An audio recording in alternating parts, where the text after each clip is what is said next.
When it comes to money, money can be conjured, but money can be conjured in a specific atmosphere where there is a covenant. Money can only come to a believer when a believer is under a specific atmosphere. When a believer begins to ascend in the heights, the believer now begins to enter into an atmosphere of conjoinment. You begin to enter into the atmosphere of money. Money actually lives in a specific atmosphere. Many people are not in the atmosphere. It speaks. Money is mammon. Mammon is a spirit. Mammon cannot be conjured into your atmosphere. You must conjure yourself into mammon's atmosphere. How can you conjure yourself into mammon's atmosphere? You can only do that through making a covenant. This is the reason why God said you cannot serve two masters.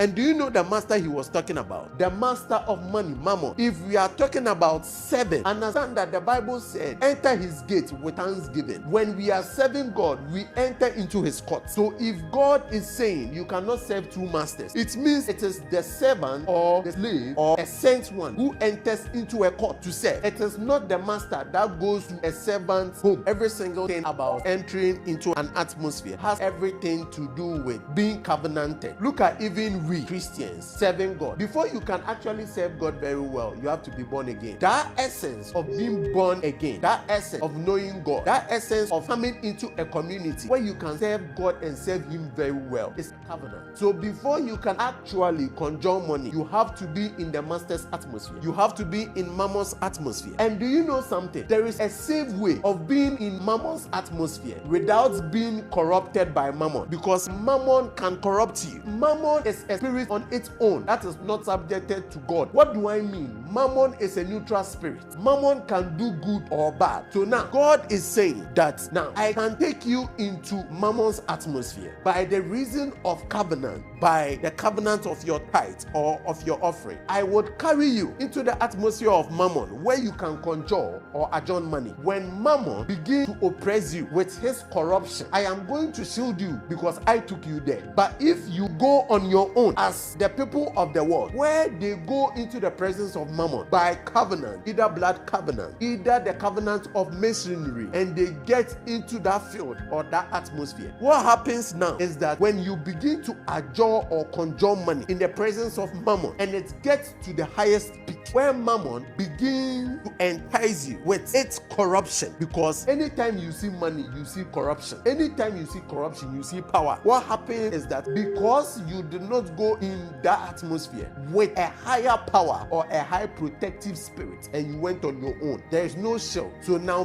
money begins to corrupt you. I don't want to go deep. At the appropriate time, I'm going to get you guys into a specific dimension of knowledge where you guys would begin to conjure certain things physically. We see here in Spirit Nation that gold dust can be conjured physically. It shines on people. We see it is visible. Oil. For some of you, even money, physical money, are being conjured into your account. This is the whole mystery of all these things.